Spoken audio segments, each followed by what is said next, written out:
What's up everyone? So I couldn't leave you guys hanging. I went ahead and did this challenge as soon as I finished the Dialga video because I wanted to do the trio before I went ahead and moved on to something new. I also wanted to let you know that I'm going to save Arceus for a special event. I know you may be expecting it, but it can't be something I do without some commemoration. I want to save that idea for another time, but let's get back to the thing at hand here. Palkia. It's the counterpart to Dialga and Giratina and was actually my first legendary from these games. It's a water and dragon type, so only dragon types are super effective against it. Water is such a good defensive typing as well as an offensive typing since we have gym leaders like Rourke and Byron that use rock and ground types. Palkia may be the best of the three because of its versatility, its move pool that works incredible for this generation, and its base special attack. We also get access to arguably one of the best water-type moves being Surf. Since Dialga and Giratina use their orbs, respectively, we're going to have to use the Lustrous Orb for Palkia. It raises its water and dragon-type moves by 20%. Base stat-wise, it shares the same 150 special attack like Dialga, but it also has base 90 HP, 120 attack, 100 defense, 120 special defense, and 100 speed. With its monstrous special attack, I think we're going to have an easy challenge. Take your guesses down below on what level you think we can win. I think it'll be a couple of levels under Dialga, but you never know how wild these runs can get. Alright, let's get back to the video and see what Palkia has to offer us. Now we get to see Palkia in action against our rival. We have access to the same starting moves as Dialga and Giratina, those being Dragon Breath and Scary Face. So our rival sends out Turtwig as we send out Palkia. We use Dragon Breath to get Turtwig to the red as it uses Withdraw to raise defense. Our next Dragon Breath wins us the battle. I wish that every battle was this easy.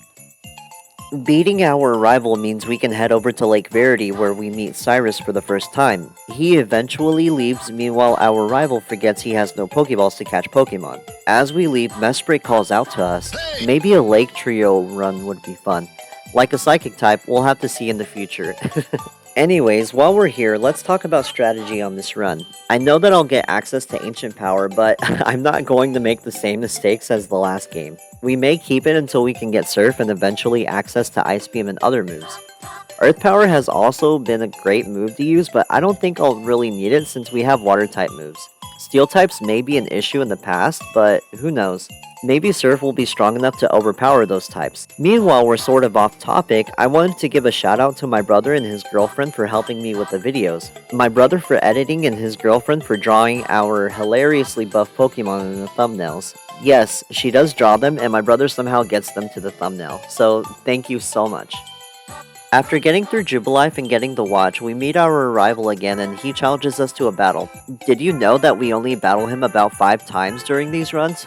Honestly, it seems like way more. Starly and Palkia get sent out. We move first and our Dragon Breath knocks out the Starly in one hit. Last is Turtwig and our Dragon Breath gets him to about a quarter HP as Turtwig uses Withdraw. On the following turn, another Dragon Breath knocks it out. What is this? I'm confused as to why he didn't attack us in either battle, but I mean it is early, so we have time to figure this stuff out. As usual, we head through the Oreburg Tunnel, through Oreburg City, down to the Oreburg Mines just to talk to Rourke to get him to battle us in the gym. Now that the gym is open, I decided to beat a trainer there to get to level 10. At level 10, we can learn Water Pulse. With stab and 20% power increase thanks to the Lustrous Orb, that base 60 damage move basically becomes a 102 base damage move. As you could see, Geodude was one shot. Onix is second and it gets destroyed by Water Pulse. Last is Cranidos, and it also goes down to a Water Pulse. I don't think I struggled at all here, but it is the first gym leader and Pokemon at these levels have low special defenses. I'm actually excited to see how these battles will go and compare them to the other gym challenges I've already completed. With our first gym badge completed, we can move on to the Valley Windworks and start the Team Galactic side of the story. You know what? I think Flow Aroma Town is my favorite town in this generation. Not because of the kidnapping of the worker at the Valley Windworks, that would be far too evil of me, but because of the calm atmosphere in this area, sort of like Verdanturf Town in Hoenn. It's just a vibe. It's also where you get Mew and Jirachi in Brilliant Diamond and Shining Pearl. I'd do a run there, but sadly those aren't as popular as these. It's a shame we don't stay here longer as I engage Team Galactic in this area. First in front of the Windworks and second in front of the guy with honey. Once we beat these guys, they somehow drop a key they're supposed to have and make our way to the Windworks to battle against Commander Mars. We make our way to the back of the Windworks to see Commander Mars holding our dear little friend's dad captive. He's been working a lot and isn't getting overtime for this. Not on my watch. As someone who works overtime consistently, I won't forgive Commander Mars for this. As soon as she sends out Zubat, we send Palkia out to annihilate it. As it burns to a crisp, she sends out Pure Ugly. It outspeeds with Fake Out, which has priority to flinch Palkia. On the next turn, she uses Feint Attack. Our Dragon Breath takes it down, just enough to where Citrus Berry activates. On the last turn, Pure Ugly uses Scratch as we use Dragon Breath to win us the battle. Imagine we were the government trying to enforce labor laws here, and we have to make sure that our homeboy gets to go home on time and has a decent area of work. After beating Commander Mars, we made our way through a forest and to Eterna City. There's a couple of things to do here, like meeting our rival, Cynthia, and Cyrus, as well as meeting Gardenia for the gym battle. She's standing in front of the gym and tells us to make it all the way to the back where she will be waiting for us. Once inside, we have to battle against 3 trainers just to get the clock to stop at the right positions so we can make our way to Gardenia. She's a grass-type gym leader, so hopefully this goes well as we make our way to her. The only thing I'm worried about is being paralyzed and losing the battle. Here goes nothing. She starts off with Turtwig and I send out Palkia. We managed to get a critical hit Dragon Breath to knock out the Turtwig. This is perfect. Gardenia sends out Cherrim next. We outspeed and our Dragon Breath gets it to under half as it goes for Leech Seed. Thankfully, our next attack KOs it. Roserade is last, and I feel like we were worried about nothing since we got a critical hit Dragon Breath to win the battle.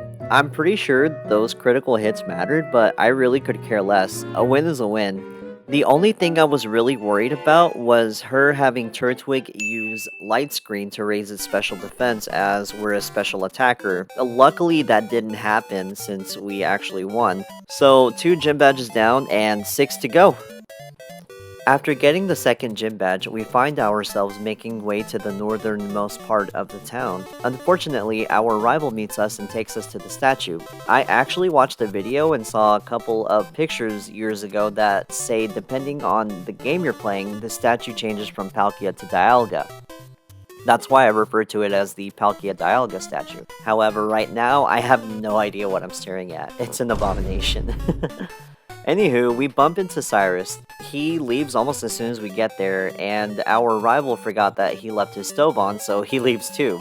Shortly after, Cynthia meets me and gives me the HM for cut so we can make our way to the top of the Galactic Tower to battle yet another commander. One of my favorite things about Eterna City is this dim room. I think the small details here and there are why I love this game way more than Diamond and Pearl. So now that we've made it this far, we have to battle against Commander Jupiter, and at this point in the game, I've learned Ancient Power. Don't worry, I won't keep it long. I've learned from my mistakes, but it does serve a purpose against flying types. I think the thing that makes Ancient Power so good to me is that small 10% chance. It's like that Dumb and Dumber meme where Lloyd is saying, "You're telling me there's a chance." Getting back to the story, Jupiter really doesn't do much.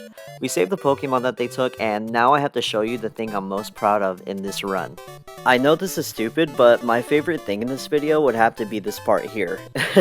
Usually I have to battle 2 to 3 people here because I have bad luck in this area, but I legit miss everyone, saving me a bunch of time.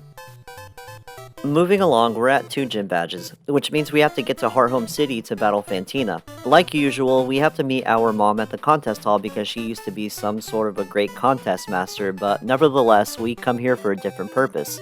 Fantina is here waiting at a table. For whatever reason, the makers of this game wanted the leaders to be more interactive with the players. I think they gave up around Gym 7, but she has a different side quest once you beat this game. Come to think about it, I think all of the gym leaders here have some sort of thing you need to interact with at some point in the game aside from the gym leaders.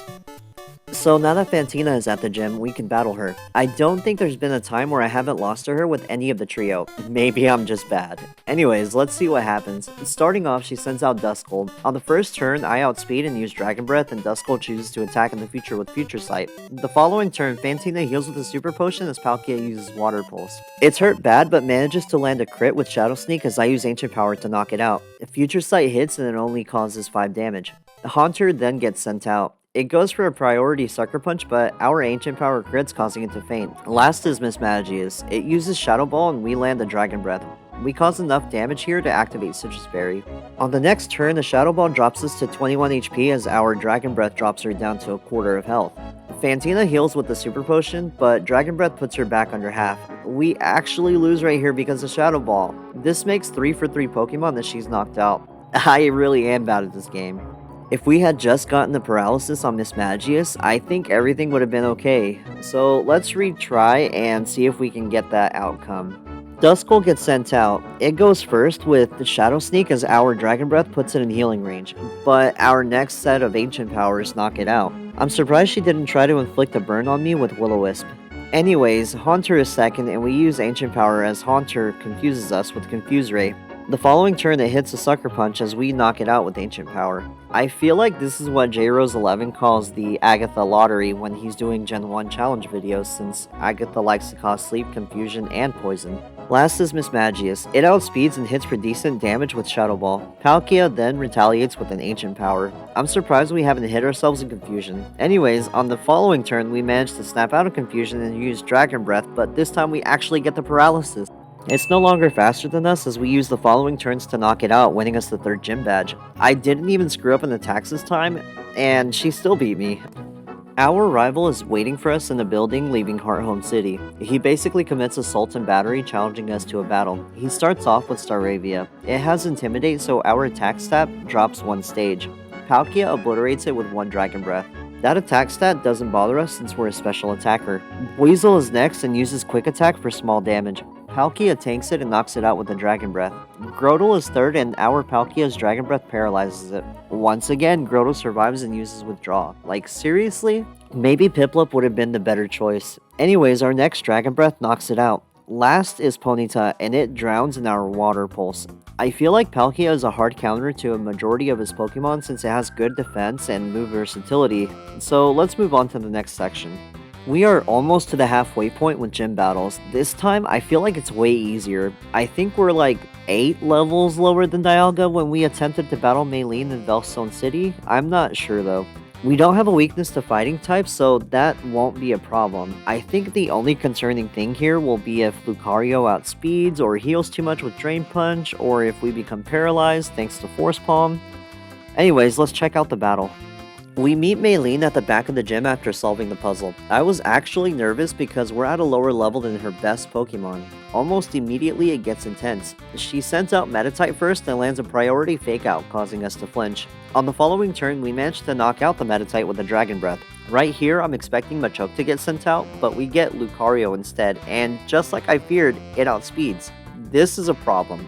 It goes for Drain Punch, but we tank it and use Water Pulse. Lucario manages to paralyze us, and we're paralyzed for a turn. Lucario has healed quite a bit at this point since our Water Pulse hasn't knocked it out, and the next Drain Punch actually knocks us out.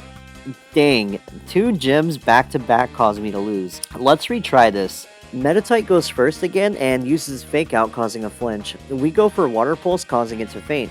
Lucario is second again, and it paralyzes us with Force Palm on the first turn. Like, what in the world is this RNG? Luckily, we aren't paralyzed this turn, and we Water Pulse it, causing some damage. Somehow, Lucario never used Drain Punch this time around, as we actually get a crit Water Pulse, knocking it out. Last is Machoke. It goes for Karate Chop, but we survive and use Water Pulse, causing confusion. On the last turn, Machoke hits itself in confusion as our Water Pulse takes its remaining HP, winning us the 4th gym badge. We did lose once, but we did it at a much lower level than Dialga, so we're keeping a good pace. I feel like I battled optimally. If I wasn't sticking to the Lustrous Orb, maybe a Cherry Berry would have helped, but since I'm using the Lustrous Orb only, it's not something I could have done easily. With the 4th gym badge down, we can make our way to Pastoria City and onto the next part of the story. Now we've made it to Pastoria City. 2 important battles take place here, the rival battle and the gym battle. Like always, he meets us in the most random spots and challenges us. He sends out Staravia first. It has Intimidate, so our attack stat gets cut. We send out Palkia and use Ancient Power, knocking it out. Next is Ponyta. The poor thing never really stood a chance as it drowns to our Water Pulse. Grotle is third and it's so bulky that it survives another Dragon Breath, causing paralysis. I can't believe that he hasn't attacked us since he uses Withdraw. We take it out on the following turn. Weasel is last. I can't say much about it since it goes down to a Dragon Breath. I feel like Gojo from Jujutsu Kaisen with his Cursed Energy ability. Now that we've beaten him, we can move on to the gym leader. The 5th gym leader is Crasher Wake. He primarily uses water-type Pokemon. Thankfully, we have a quadruple resistance against water-type moves. We start the battle and his Gyarados has Intimidate, so our attack stat gets dropped.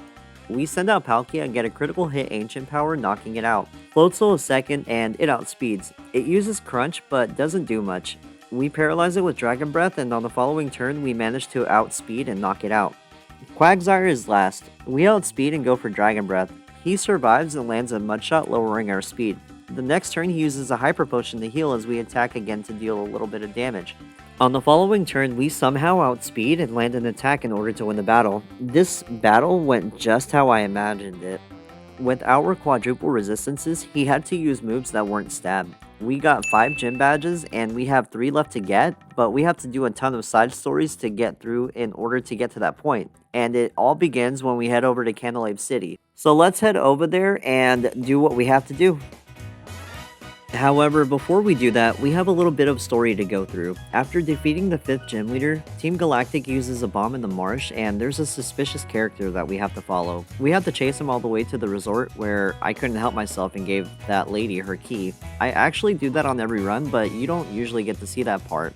Anyways, we follow him all the way to the lake where he challenges us to a battle. We beat him, but he strolls on by afterwards. After this event, Cynthia comes by and asks us to deliver something to her grandma, so we go over there to find another suspicious character. I wonder who that could be. Maybe it's Cyrus. We made it all the way to Celestic Town and some little old grandma was standing in front of some stairs and was curious about a Team Galactic grunt. We battled him on behalf of the grandma, but it turns out he was going to blow up the place. After that, Cyrus comes in, gets upset and challenges us to a battle. He won't be taking no for an answer, so I guess we have to battle him. After defeating Sneasel, next is Golbat. We trade hits, but when push comes to shove, I'll make sure that I win no matter how many times I have to try. Last is Murkrow. It has pretty terrible defense and it gets KO'd with a Dragon Breath. That wasn't too bad of a battle. Cyrus leaves after sulking in his misery. As it turns out, the grandma was Cynthia's granny. This was a nice detour, but now we can actually head straight towards Canalave City. So we made it to the Pokemon Center, healed our Pokemon, and start crossing the bridge when the rival just shows up and challenges us to a battle. I have a question here. If we use Dig on the bridge, would it just turn into Dive, or would there be a huge hole and our Pokemon drowns? I guess I'll never know that answer. The battle has just started, and we've learned the best move Palkia could learn. Surf. Surf has been and always will be a top tier move. It hits all Pokemon in double battles, and it's pretty powerful too. Not only that, we learned Palkia's exclusive move in Spatial Rend at level 40. It's base 100 with a high crit chance. Oh, and surprisingly, Torterra actually lands the only hit it will ever get. We're on the last rival Pokemon right now, and Spatial Rend just does so much damage for us that it knocks out most Pokemon with only one hit. Now we get to battle Rorikstad, Byron. This is the 6th gym leader Byron. Like the metal in his name, he deals with steel types. Since we've learned a pretty powerful stab move in Surf, you could probably guess how easy this battle is. As you can see, Magneton goes down to 1 Surf. Steelix is next and it's part ground type which is weak to water, so it also goes down to a Surf. Last is Bastiodon and it too is weak to water since it's part rock type. This may have been way too easy, but we enjoy battles like this when they come our way. We've got the 6th gym badge and now we have to deal with the majority of the Team Galactic story. It kind of sucks how often we have to go out of our way to deal with the Team Galactic story, but now we have to head towards Azelf's home to battle Saturn. We meet Saturn in this cave and apparently they just captured Azelf. Saturn tells me I'm a nuisance and challenges me to a battle. First is Golbat. We outspeed and use Ancient Power, dropping it to about 5% health while it uses Air Cutter for minimal damage. Our next Ancient Power causes it to faint. Next is Bronzor. I usually have trouble with these little dinner plates, but Palkia is too based as 1 Surf takes it down. Last is Toxicroak and I'm worried it has dry skin, so we use Spatial Rend to knock it out. Dry skin causes water type attacks to actually heal them, so that's why I'm worried. This isn't the only commander we have to worry about. I'm a Gemini and I'm having a bad day because Mars is in retrograde. Obviously I'm just kidding since I really don't know anything about astrology, but Commander Mars was waiting for us at Lake Verity. She sends out Golbat and immediately we go ahead and use Ancient Power. It survives, but we get poisoned with Toxic. Since I didn't heal, we're out of power points, so we opt for Surf, which honestly would be a better move option. We have to battle Bronzor, but they don't really put up a fight as another Surf takes it down. Purugly is last and it flinches us with Fake Out. Being poisoned has us dangerously low as it uses Slash, getting us to 11 HP. We survive and get a spatial rend off, winning us the battle. We've defeated Commander Mars and now we can move on to the snowy north part of the region and battle the 7th gym leader, Candace, as well as helping out our rival at Lake Acuity. Now that we've had Surf for a while, we were able to go to the Fuego Ironworks and get the TM for Flamethrower. This move is going to be one of the last moves that Palkia learns. All we're missing now is Ice Beam. Flamethrower is going to actually help us against Candace. It's super effective against her ice types. I don't think there's going to be any sort of trouble as long as we outspeed her Pokemon. So let's go ahead and start the battle. First is Sneasel. It's actually faster than us and attacks us first with a feint attack.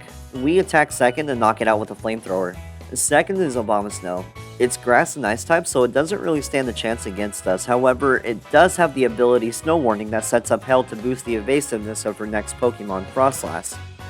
Frostlass has the ability Snow Cloak, which raises its evasion by 1 level in the snow, or Hell. It uses Double Team and raises its evasiveness once more, but we actually hit it and cause it to faint, so we got pretty lucky there. Last is Piloswine, and it just goes down to a Flamethrower. We got our 7th gym badge, which means we can now use Rock Climb outside of battles, which also means that we can go check on our rival at Lake Acuity. Now that we have access to Rock Climb, we are able to access Lake Acuity. We aren't fast enough since our rival just got beaten by a commander. I forgot her name. I could never really tell which one was which. Is that bad of me for someone writing the script? Anyways, our rival basically vows to never lose again. With the 7th gym badge in our hands, we get to see probably my most favorite scene in these runs, the speech. No one bats an eye when we are literally just standing there, feet from everyone else. And when Cyrus leaves, everyone else leaves too. Like, did they not actually see us?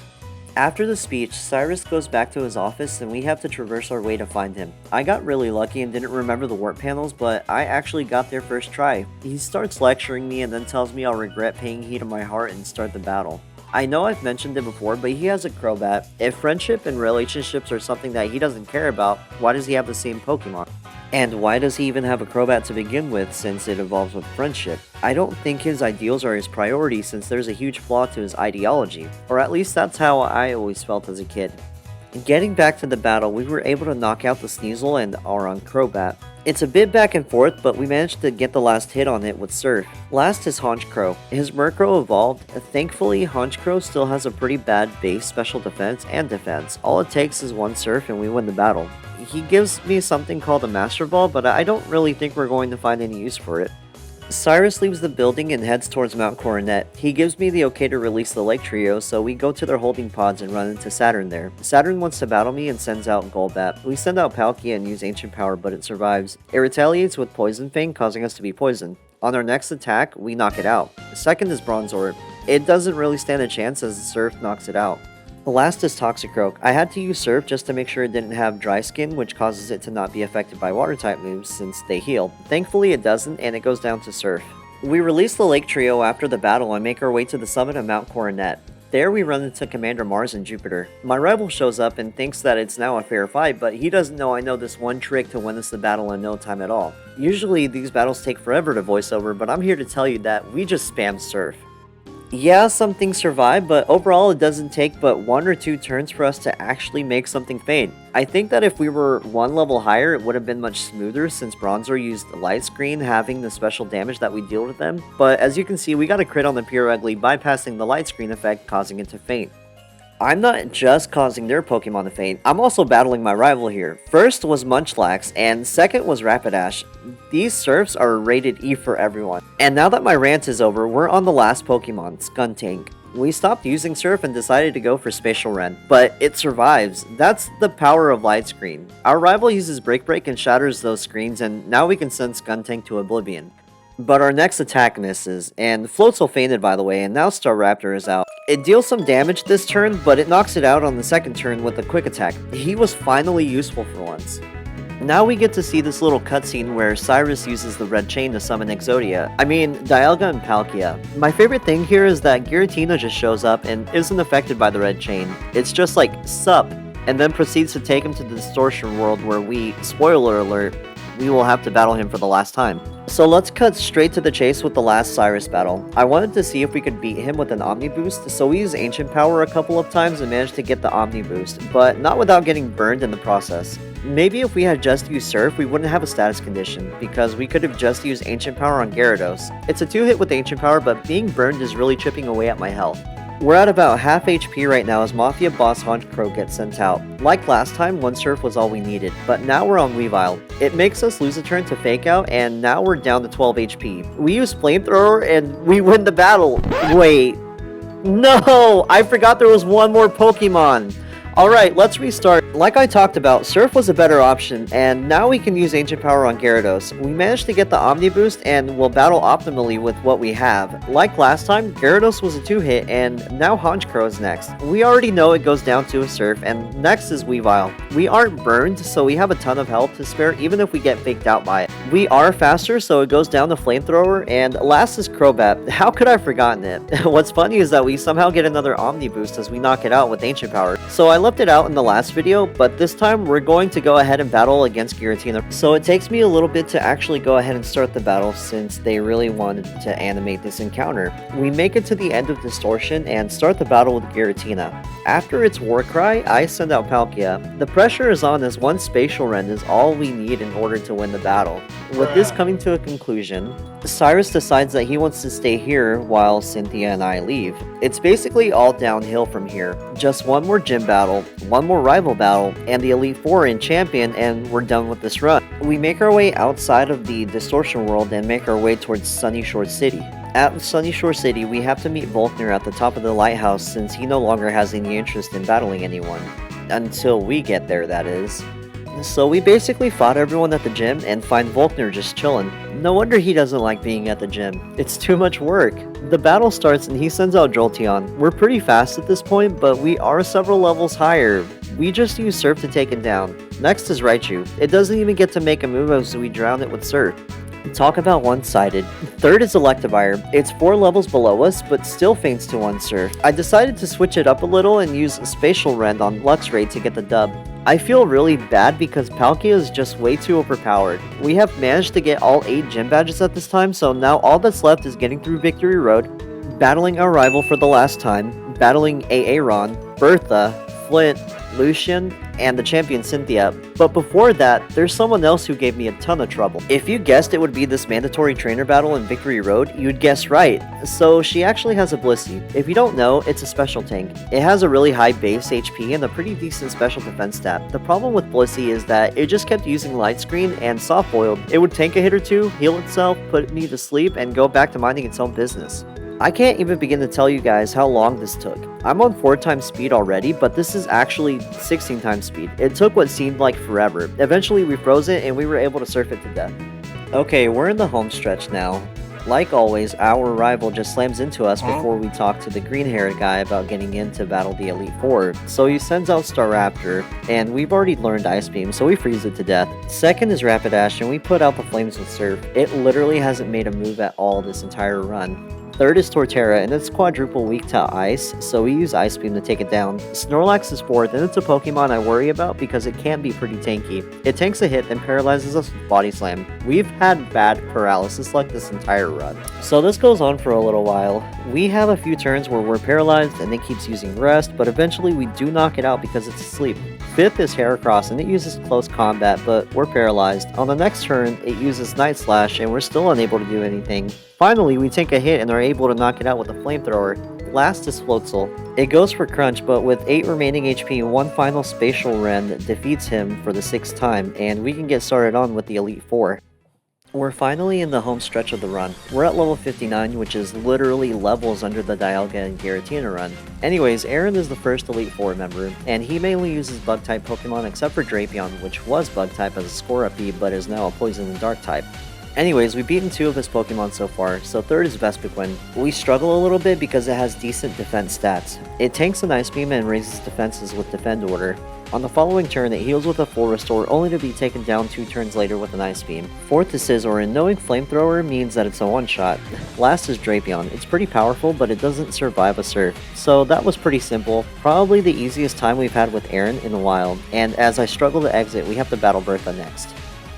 I'm telling you guys now that this battle and the next are going to be very fast. Second in the Elite Four lineup is Bertha. She's a ground type specialist, and what are we?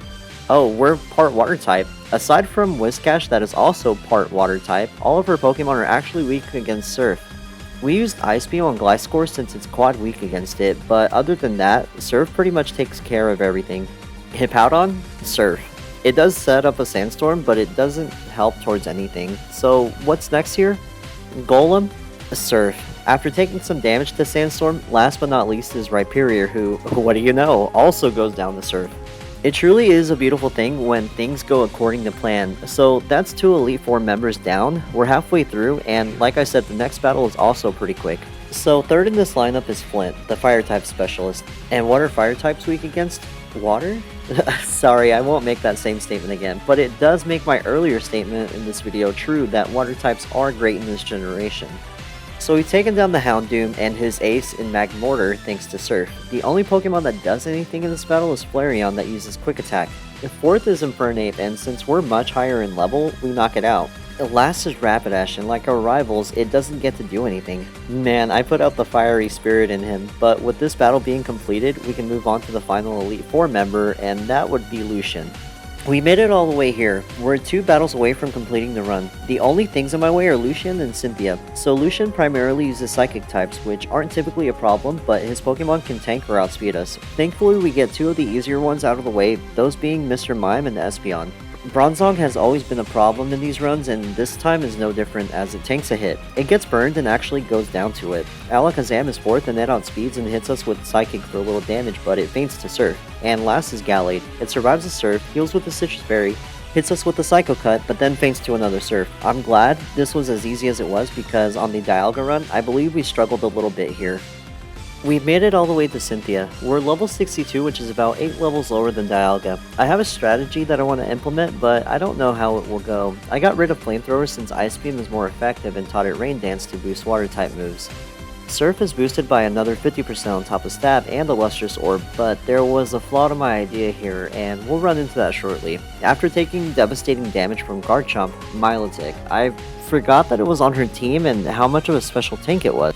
It gets sent out and it survives a Spatial Rend only to take us out with Surf, so let's try that again.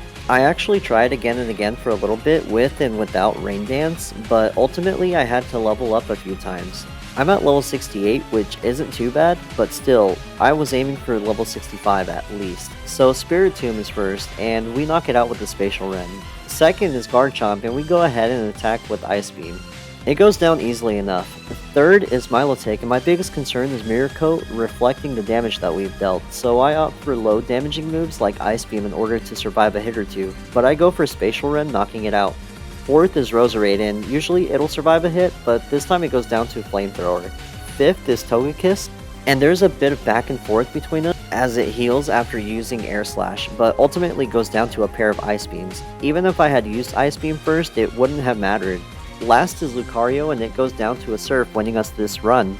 This was a pretty fun run. It took a lot longer to do the voiceover for this video. I'm getting better and faster at making the scripts as I go along, so I wanted to talk a little bit about what I have planned and the direction that I want to take this channel in. I like the idea of leaving things up to chance, so I'm going to leave it to random generators to choose our next video idea or content for us. Like, I'll make it choose between either, say, a Nuzlocke, a randomizer Nuzlocke, or a solo challenge run.